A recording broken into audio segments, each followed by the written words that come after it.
and welcome to another edition of ATL Prime Sports. I'm JJ Jurjevich. Joining me this evening is our fabulous producer, Wayne Ridenauer in Memphis, Tennessee. Hopefully everybody up there is safe from the storms that pass through. You can find us all at ATL Prime Sports on Facebook, Twitter, Instagram, YouTube, and of course, Apple and Spotify. Just search ATL Prime Sports and it'll pull us right up. Personal Twitters for myself is at JJ at RWY Jr. for Wayne, at Corder Todd for TC Todd Corder, who is out tonight.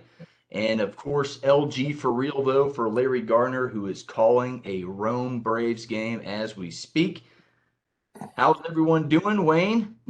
How you doing, man? I'm doing pretty good, but I got to tell you, they had a rain delay for the NASCAR race this last weekend, and Martin Truex just absolutely dominated that race and got to carry home that big old 20-pound lobster that they give out up there. And I don't know if I'd want to hold a creature that big that I'm fixing to eat, maybe. So it's a strange thing. How about yourself?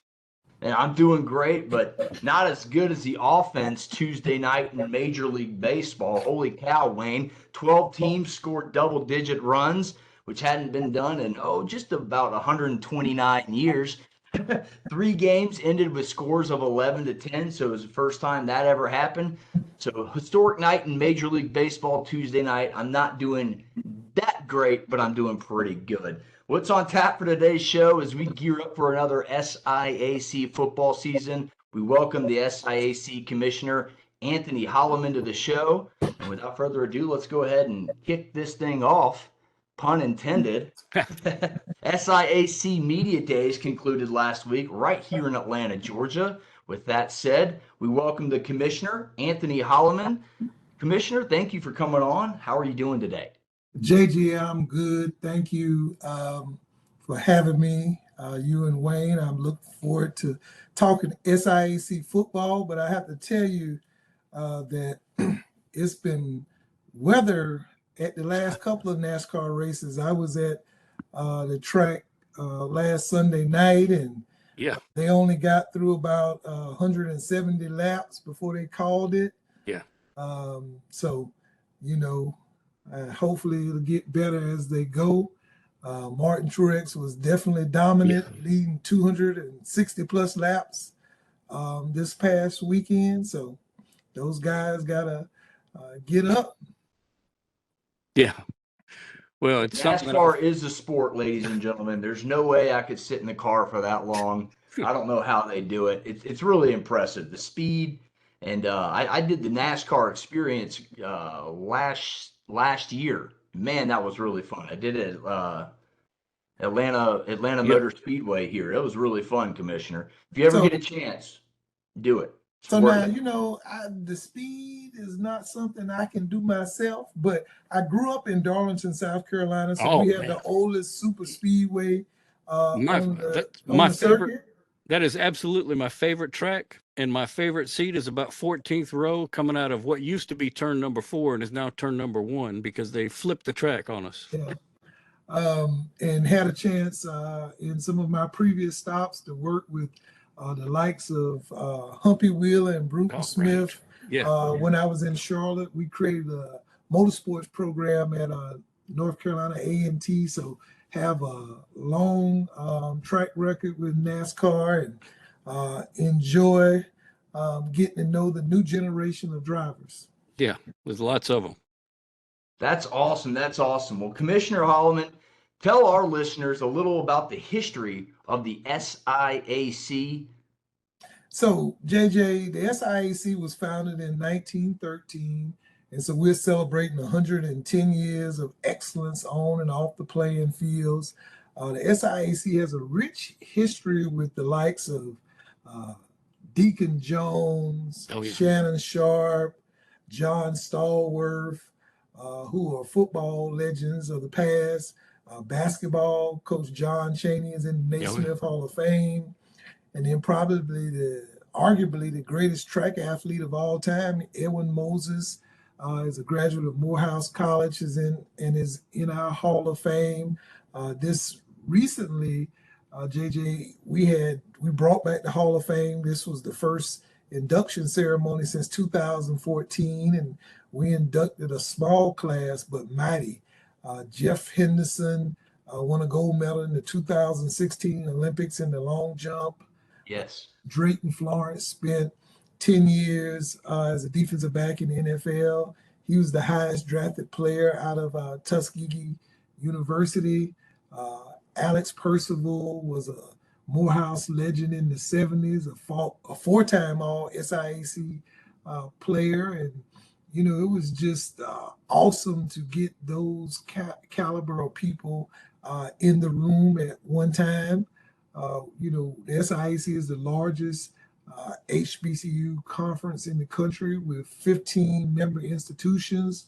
We're one of the largest Division II conferences in the country. We play 14 sports, 8 men's and 6 women's. They include football, men's and women's basketball, men's and women's volleyball, men's and women's track and field, tennis, softball, baseball. And so we have a diverse array of sports for our student athletes.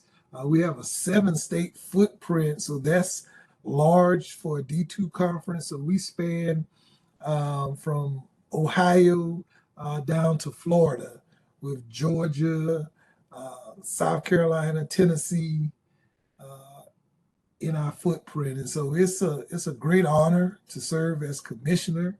You know, I'm excited for the upcoming football season. Last year, Benedict College out of Columbia, South Carolina, was 11-0 in the regular season, won our conference championship, and was the number 1 seed in the South region for the Division II playoffs, which earned them a bye. So, you know, we are excited. Hopefully this year we'll have more than one team that makes the D2 playoffs. Yeah. I get to catch a little bit of the SIAC basketball because Lamont Owen College always opens up you know, the season with Memphis, and the fans, the Magician fans, are absolutely some of the best. They really cheer their team on no matter what. You know, it's interesting because when you look at some of our institutions and where they're located, you know, Lamont Owen College has the benefit of being in a great city like Memphis.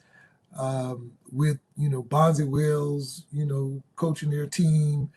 I'm looking for their program to reach new heights. I think, you know, the infrastructure is there. And so excited to see what they do. And, you know, want a special shout out to Coach Penny Hardaway at Memphis, who is a great friend to the SIAC. I've actually, Wayne, spent some time in Memphis meeting with city officials and officials from the Memphis Grizzlies about potentially bringing my basketball tournament there. Hey, it's a great place for a basketball tournament. We love basketball here, much more than football, but football's climbing up as long as Memphis keeps winning. Absolutely. The SIAC commissioner has a new partner, as you know, HBCU Go. Let our listeners know what that means for HBCU football and SIAC fans worldwide. So, you know, one of the things that I'm challenged with in this role is trying to create a broad awareness of the SIAC and its member institutions and the sports we play.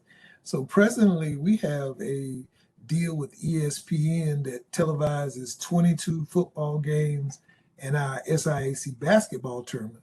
But understanding, you know, we want to enhance the student experience for all of our athletes. We've been exploring media partnerships, and HBCU Go, which is owned by the Allen Media Group and Byron Allen, have entered this space, and HBCU Go is their sports network. And so we're going to do 5 football games with HBCU Go this year, and that will, you know, allow fans to see our games on different platforms. And the idea for us, hopefully, is that we'll, you know, consummate a deal that will allow all of our Olympic sports to be televised as well, because we want to have that available to all of our student athletes. And HBCU Go is interested, and so, you know, we'll, you know, kind of see where it goes from here. But we also, JJ, have games this year on the NFL Network as well as CNBC. All right. And so, for a Division II conference to have games televised on 4 platforms in one season, that speaks volumes for the reputation of our conference and our member institutions. Yeah, I'm excited, and the biggest and the best part to me to get those games to the viewers.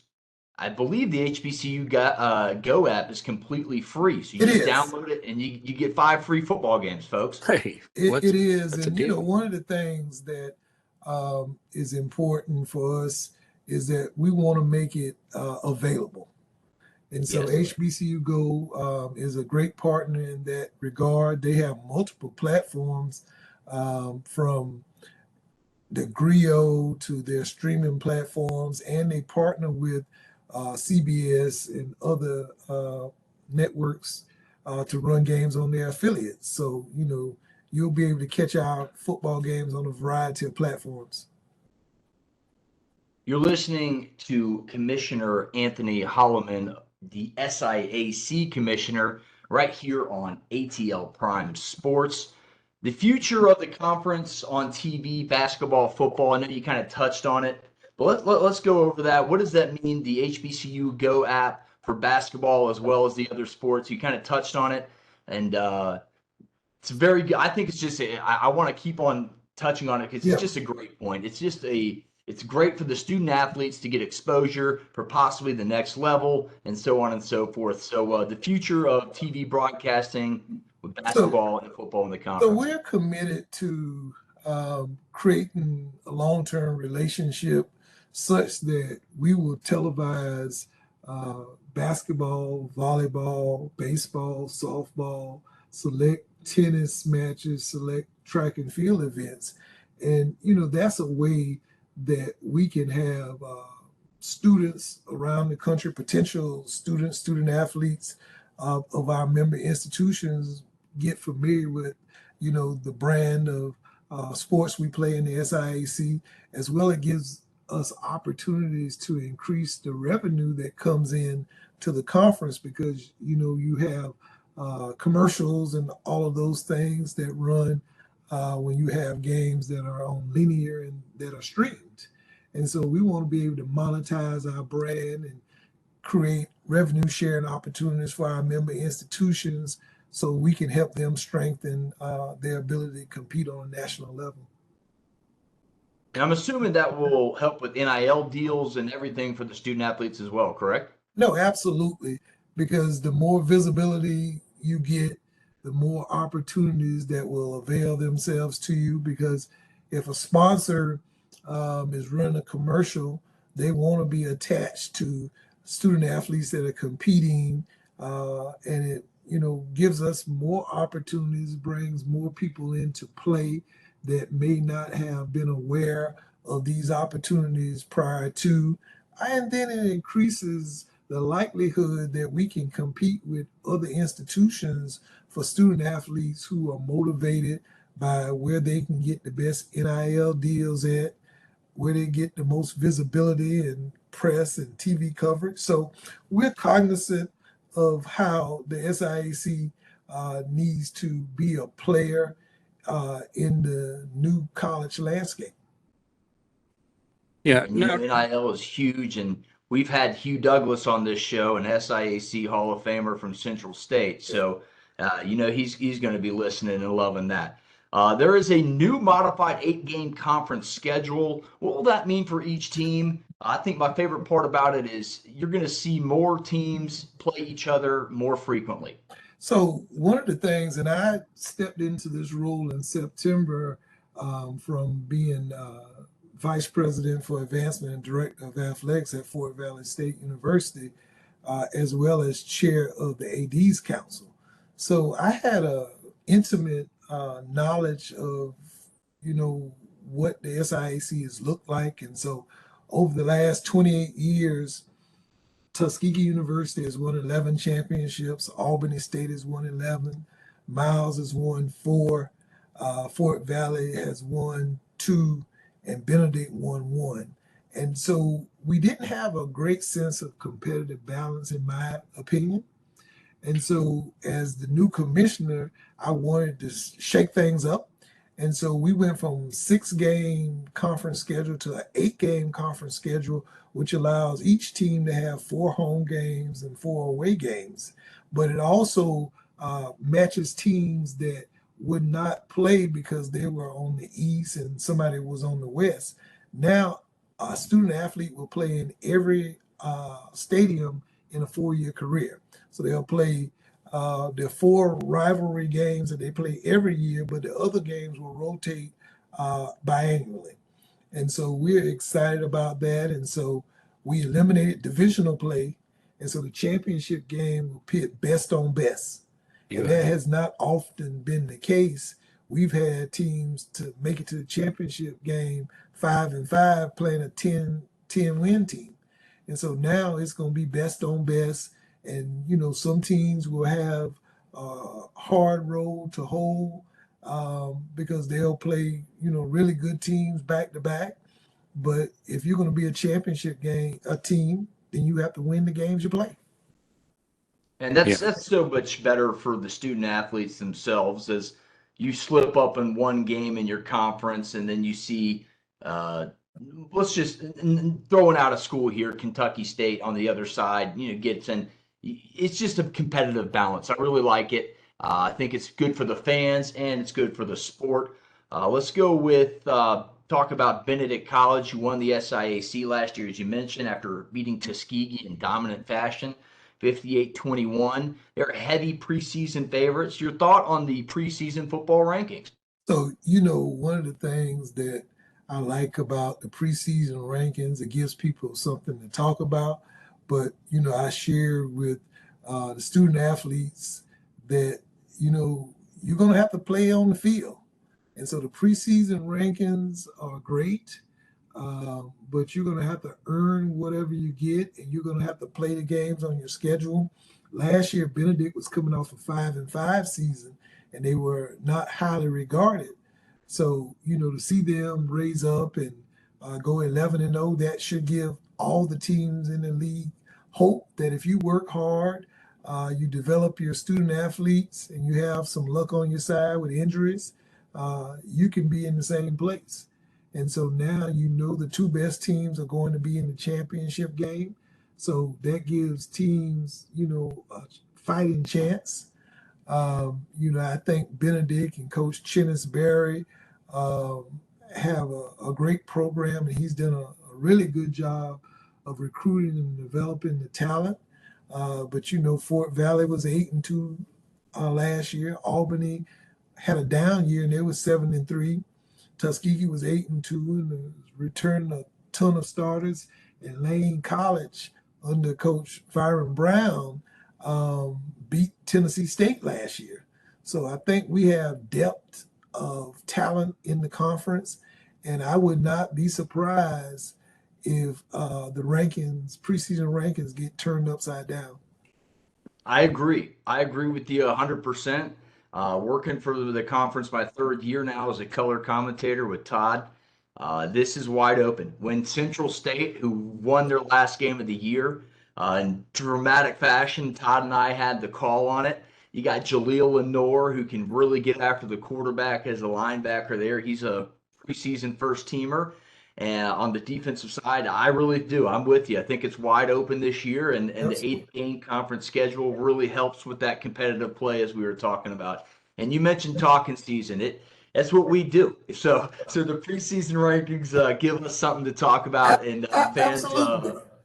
So it's really fun, and that's the best part of the rankings, right? You know, for me, I get excited when I see all of the theatrics that go into the production when they produce the videos. And so my staff did not show me the completed video with the rankings to that day. I saw it when everybody else saw it. And so I was surprised that Albany State and Tuskegee were picked that high because they have new coaches. So, you know, the coaches have to establish themselves and the culture for their programs. And so people obviously see the talent that those schools have. And so I'm going to be excited. I go to football games every week. I try to attend the game in different places so that I can support all of our institutions, and just be. I'm a fan, so I try to get out and enjoy football. Yeah, well, Memphis is a basketball town, and just you mentioning the fact that you might pull some strings or do something to get y'all's championship games here in Memphis. I'm excited right now about it, and I think y'all have some sort of association with the National Basketball Players Association. Yes, so I'm glad you mentioned that. Next weekend, starting the 27th of July through the 29th, we'll have a top 50 camp, and it's sponsored by the NBAPA. And so we're excited. 25 players from the SIAC and 25 from the SWAC will converge on Atlanta, and they'll work out on the campuses of Morehouse College and Clark Atlanta University under the tutelage of NBA personnel. We're working with Purvis Short, former NBA star that leads the NBA PL on this initiative. And so we're really excited. The good thing about that is there's positive exposure, and our student athletes have a chance to do skill development, and this will help them when it comes time to get into G League camps and those kinds of things. And so we're, fortunate that the NBA PA partners with us and supports us. And this is, I think, the 5th year of this initiative. It's the second most popular camp that they do outside their top 100 camp. And so to have them do it on a SIAC campus speaks volumes to the relationship that we have. Yeah, well, I can tell you, if Memphis can support the Southern Heritage Classic with the SWAC, I'm sure that we could support that basketball tournament here. And plus, the FedEx Forum empties right out onto Beale Street, so there's all kinds of opportunities to enjoy yourself while you're here. Well, one of the things that makes Memphis such an attractive place is the hospitality and entertainment, but facilities. And so the facility that they are building out there at the Liberty Bowl would host us early in the week, and we would finish the semifinals and the finals at FedEx Forum. So, hopefully we'll have some good synergy and get partners on board to support that idea. And I can bring my basketball tournament to your neck of the woods. Yeah, well, that facility I think is what used to be the Coliseum down there. Yes. And when I was in the pep band for University of Memphis, was Memphis State back then, that was where we held court right there in. I can remember parking over in the Liberty Bowl Stadium and then walking with my tube on my back into the stadium there and for the basketball games. No, they have really done a lot of work at that facility, and it's going to be a great multi-purpose facility that will attract lots of entertainment to the city of Memphis. And so I was very fortunate that when I traveled to Memphis, I was being toured around by Will Anderson, the athletic director of Lemoyne Owen. Yeah. And he made sure they rolled the red carpet out for me. So I got to walk through all the construction sites and got a bird's eye view of what the project will look like. And so, we're excited. And, we, of course, are considering Savannah, Atlanta, along with Memphis as potential opportunities to host the SIAC basketball tournament for a couple of years. Yeah, well, even if you don't end up here, we still get the magicians, and we enjoy hosting them in those early season games. They're fantastic. We love it. Absolutely. You're listening to SIAC Commissioner Anthony Holloman right here on ATL Prime Sports. Tell our listeners about one of the most exciting players in the conference, preseason Offensive Player of the Year quarterback Kelvin Durham from Fort Valley State University down south from us, about 100 and so miles. Yeah. So KD will be in his 3rd year on the campus. He redshirted as a freshman, and Last year, he took the league by storm, winning the Rookie of the Year. I think they call it Freshman of the Year and the Newcomer of the Year. He's a dual threat quarterback that got better and better as the season went on. And he directed that offense. And last year, Fort Valley had a running back by the name of Emmanuel Wilson, who was the SIAC Player of the Year. Yes. And Emmanuel is now in camp with the Green Bay Packers. Yes, he is. So this year, I think Kevin Durham will be in a position that he'll have to shoulder more of the burden. But I think he's up to the task, and he's a great choice for preseason Player of the Year. I know there'll be stiff competition from some of the dynamic players that are in the league, but Kevin Durham is definitely one to watch. A talented young man that has, a season under his belt. So I expect big things from him. Now, flipping to the other side of the ball, defensive lineman Lubert Danilis, the preseason defensive player of the year from Benedict, the defending champs again. The senior from Naples, Florida, led the conference in sacks last year. He was 5th overall in Division II college football. Guy is just an absolute athlete, top to bottom, and he's exactly what you want, the student part of it first. He is out of 136 nominees for the 2023 All-State AFCA Good Works team. Your comments on this extraordinary student athlete? So this guy's awesome on and off the field. This young man has a motor that won't quit. He's relentless. He plays every snap like it's his last. And I think probably, JJ, the thing about Danelis is that he's such a cerebral player that, you may expect a bull rush, and then he comes with a rip. And, he's, that kind of player who plays with intensity, but he's also thinking the game. And that's so important, because he's what I would call an undersized defensive lineman, and he plays with great leverage. And so, he gets linemen off balance and he beats them with spin moves. So he has a wide array of moves, and he's great with his hands. He's a smaller version of Nick Bosa. One of those guys that keeps coming, and, they find a way to affect the game. And, Benedict had a top 5 defense nationally last year. And so, that is the heart and soul of their team. He embodies the characteristics and qualities that Coach Chennisberry teaches. And so, to get to know those young men, has been a pleasure for me. And, I was a college football player, and so I watch the games with a keen eye because nobody will let me coach, but, I always think I know what you should do.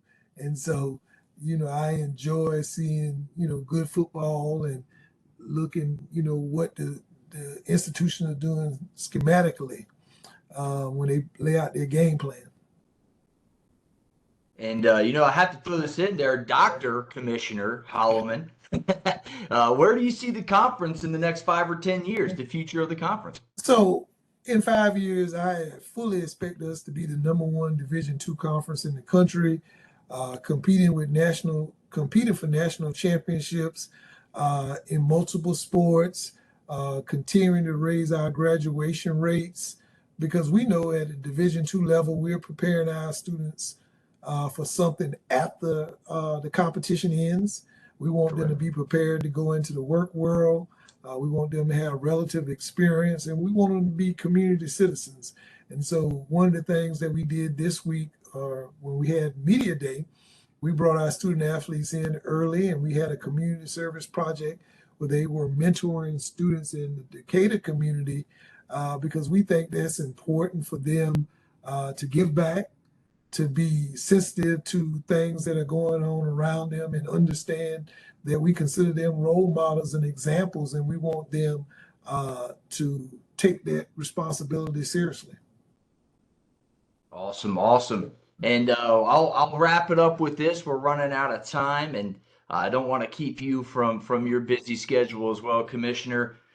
Tell our listeners how they can find you on your social media or the SIAC on social media in general. So our social media site, our website is www.thesiac.com. We're on Instagram, Twitter, and Facebook, and we have a YouTube channel. But we encourage you to go to our website because that's where you can find information on the conference, our member institutions. You can find statistical information. You can find schedules for all of our sports, and you can learn more about the SIAC Hall of Fame. All right. Yeah, folks, go check it out, thesiac.com. You can get all the scores from all your favorite schools all in one spot, and you can keep up with great athletes all around the country and all around the seven state footprint the SIAC is in. Commissioner, we want to say thank you so much for coming on. I can't wait to call some more games in the SIAC this year. It's going to be extremely exciting. New conference format, and what you're doing with the conference.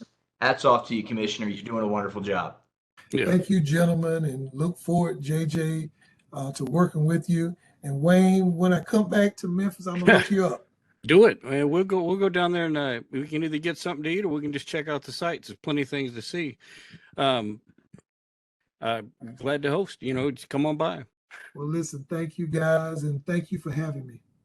All right, and Absolutely. by the way, just for all the listeners or viewers who are watching, in the description of this video, there's going to be all of the links to the SIAC stuff that's mentioned in this podcast. Thank you very much. Yes, sir. Thank you so much, Commissioner Holloman. We'll see you this fall. And again, best of luck to you. Take care. All right. You too. That's Commissioner Holloman, SIAC Commissioner. Greatest conference in the world as far as I'm concerned.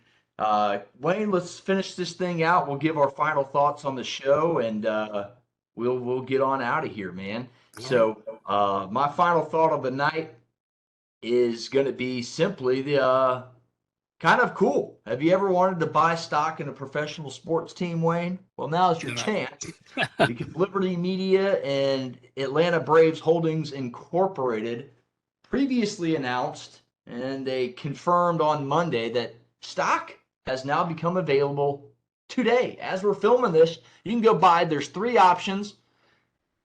Go check them out, A, B, and C. I'm looking into it myself. And that's my final thought. I think it'd be really cool to own a piece of the Atlanta Braves. Wayne, what's your final comment for the evening, man? Well, now that you mentioned that, I'm wondering if signing up for that or buying that stock will give you access to the gold room down there. Because I went to the stadium tour down there, and that is a very swanky place down there.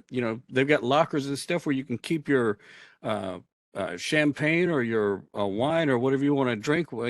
Pre-game, post-game, or whatever else. Very cool facility. Very, very cool. Well, folks, if you like the content, please like, subscribe, follow us on Twitter, Instagram, Facebook, and of course on YouTube. And please search Apple and Spotify. I want to say thank you so much to Commissioner Anthony Holloman from the SIAC that joined us today. For Wayne in Memphis, for Todd and Larry, who are not with us this evening, I'm JJ Jurjevich. Get you one of these. We'll see you next week, folks.